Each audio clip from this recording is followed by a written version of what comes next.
Bien, vamos a ver este caso que es similar al anterior. Acá lo que vamos a tener es una roldana, ¿sí? Un rollo de papel, pero que en vez de estar colgado y demás, lo que va a estar es, digamos, orientado respecto al piso y se va a ir desenrollando horizontalmente.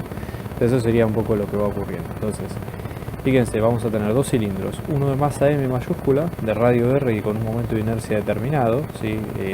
Acá en este caso la idea sería, es la misma situación pero para dos cilindros distintos. Uno que va a ser sólido y que por eso va a tener un momento ese coeficiente lambda, que es un coeficiente que mide 1,5, y después otro que es huecos vacíos, que mide 1. De hecho, si ustedes van a las tablas de momentos de inercia, lo que van a ver es que hay varios de esos momentos de inercia que de hecho cambian según justamente eso, el relleno que tiene el móvil en cuestión. Entonces, la idea es que nosotros como dato lo que tenemos es que hay, digamos, en ese sentido, en esa hoja de papel, básicamente de esa hoja de papel que está en la base, ¿sí? Lo que se hace es se tira, ¿sí? Y ese rollo básicamente lo que va a hacer es deslizarse sin, digamos, es rodar sin deslizamiento, ¿sí? El típico caso de rodar sin deslizamiento. Entonces, en primer lugar, la idea es tratar de expresar la velocidad angular psi punto de los cilindros en términos de en términos de la velocidad P sub P del papel que está siendo retirado de abajo, ¿sí? Y luego también en términos, hacer un cálculo extra o no, que sería en términos de la velocidad del centro de gravedad que tiene ese rollo en particular, ¿sí? Entonces, para empezar, nosotros, ¿qué es lo que queríamos hacer? Primero, antes que nada, tratar de armar un sistema de referencia, es decir, bueno, ¿cuál va a ser nuestro sistema de referencia con el cual nos vamos a mover? Sacar las fuerzas que tiene ese problema en particular y luego tratar de, básicamente, planteando las ecuaciones, bueno, sacar aceleración, velocidad, etcétera, etcétera. Entonces, como primera cuestión, yo les diría acá, pongamos un sistema de referencia clásico, ¿sí? Con Z positivo para arriba, X positivo para la derecha y luego Y positivo hacia la hoja, ¿sí? Esto es un detalle porque generalmente Y se pone positivo saliendo de la hoja, pero una de las opciones es ponerlo positivo hacia la hoja. Entonces después, ¿qué fuerzas tenemos? En primer lugar, tenemos el peso propio, ¿sí? Del cilindro, así que en este caso va a ser masa por gravedad.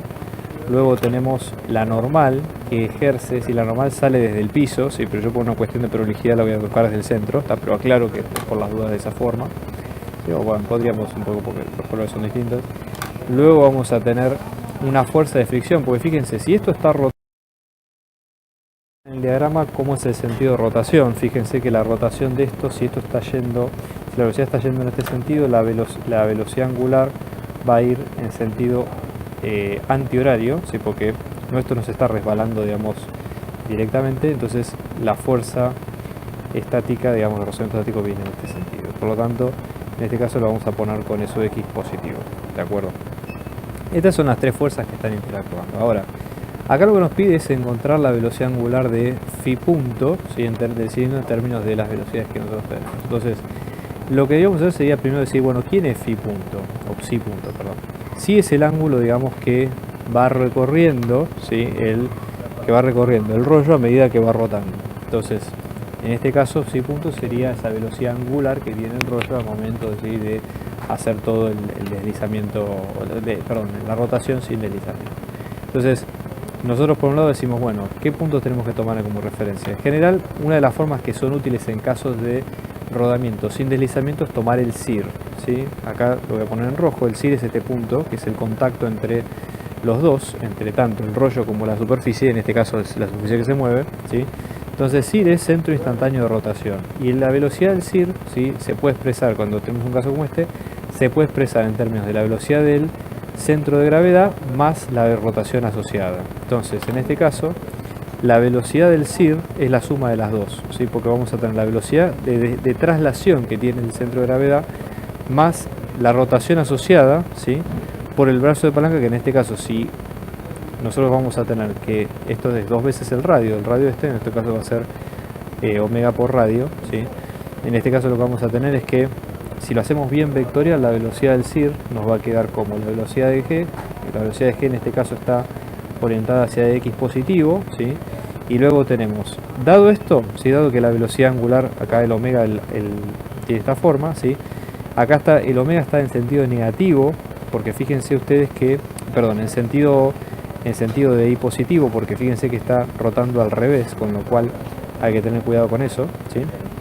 Entonces en este caso vamos a tener, ¿sí?, R, ¿sí?, o sea, phi punto, ¿sí?, por E sub I, y luego en este caso lo que vamos a tener es por R, que en este caso R lo vamos a tener con menos E sub Z, ¿sí?, y acá con menos I, perdón, mala mía, digamos, ya me hacía ruido, digamos, la orientación, pero está bien. Entonces menos con menos es más, ¿sí? Fíjense que en este caso en limpio esto nos va a quedar como la velocidad de G por E sub X más phi punto por R por E sub I versor por E sub Z versor. Entonces E sub I está para este lado, E sub Z está para este lado, con lo cual si vamos de E sub I a E sub Z, ¿sí?, lo que vamos a tener es menos E sub X, ¿sí?, de alguna forma. Pero en este caso, vamos, nosotros tenemos E sub I en perspectiva, ¿sí?, E sub I por E sub Z, estamos, perdón, en E sub X positivo, con lo cual la velocidad del CIR es la suma, ¿sí?, de la velocidad de G más phi punto por R, todo esto por E sub X, ¿sí? Esa sería la velocidad final de este centro, en esos términos, ¿okay? Bueno, y ahora la idea sería decir, bueno, en términos de la velocidad P, ¿sí? Bueno, la velocidad P, la velocidad del CIR sería la misma que la velocidad P, porque fíjense que en teoría, si nosotros, nuestra velocidad P es la velocidad del sistema que está en digamos, en traslación.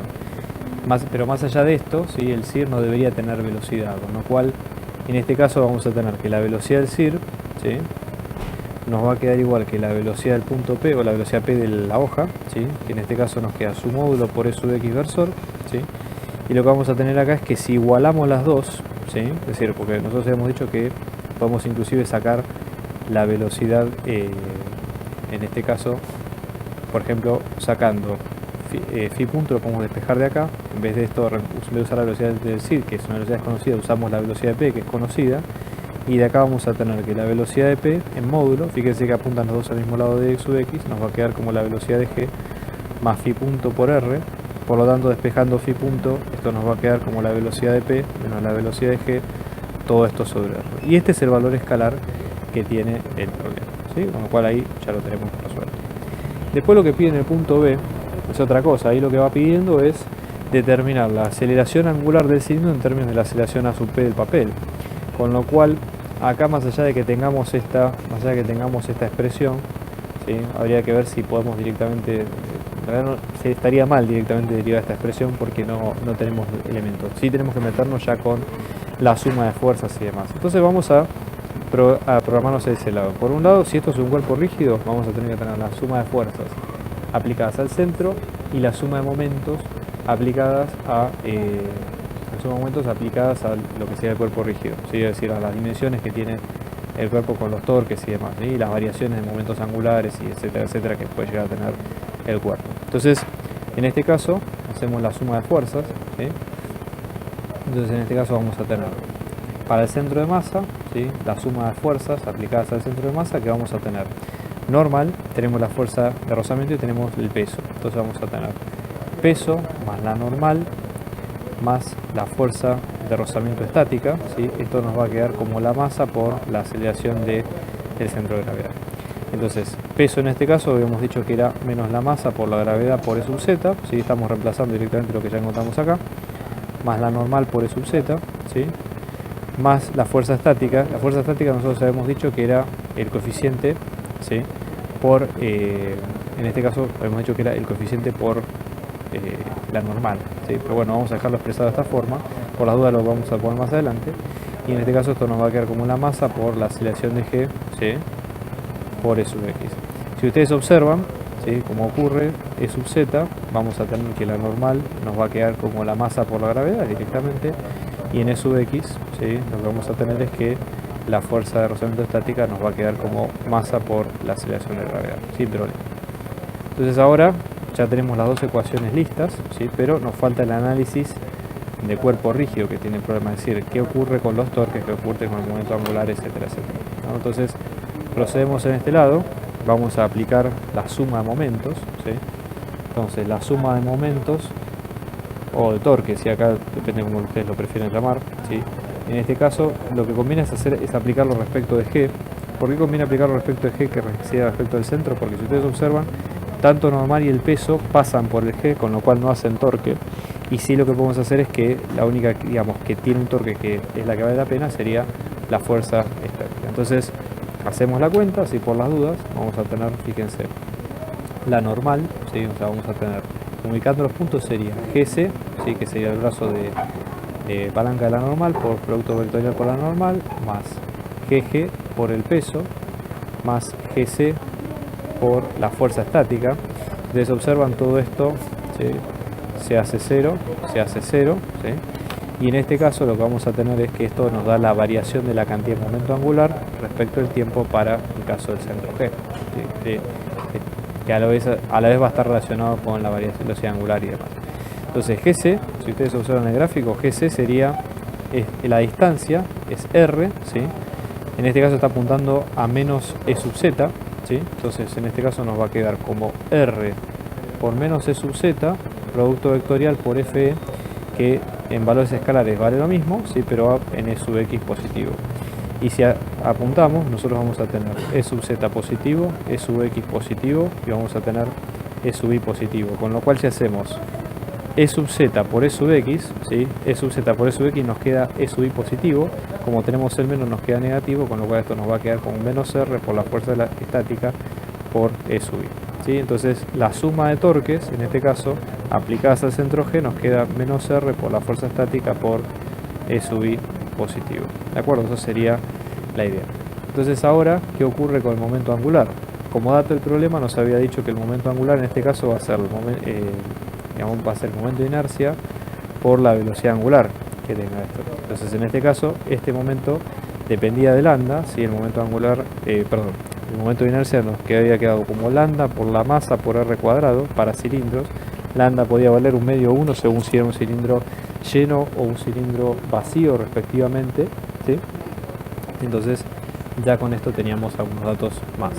Entonces ahora nada, lo que hay que hacer es igualar las partes. Después otra cosa que hay que tener en cuenta es que en este caso es al momento de hacer la derivada, ¿sí? Si derivamos esta cantidad respecto al tiempo, lo que hay que hacer es derivar respecto al tiempo esto, ¿sí? O sea, el momento de inercia por omega. Fíjese que el momento de inercia es una constante y omega no lo es. Entonces la derivada de omega, omega era la velocidad angular que tenía el rollo al moverse. En este caso estamos hablando de su derivada, que es la aceleración angular. Entonces en este caso esto nos va a quedar como un momento de inercia por phi 2 puntos, que es lo que queremos buscar efectivamente, ¿no?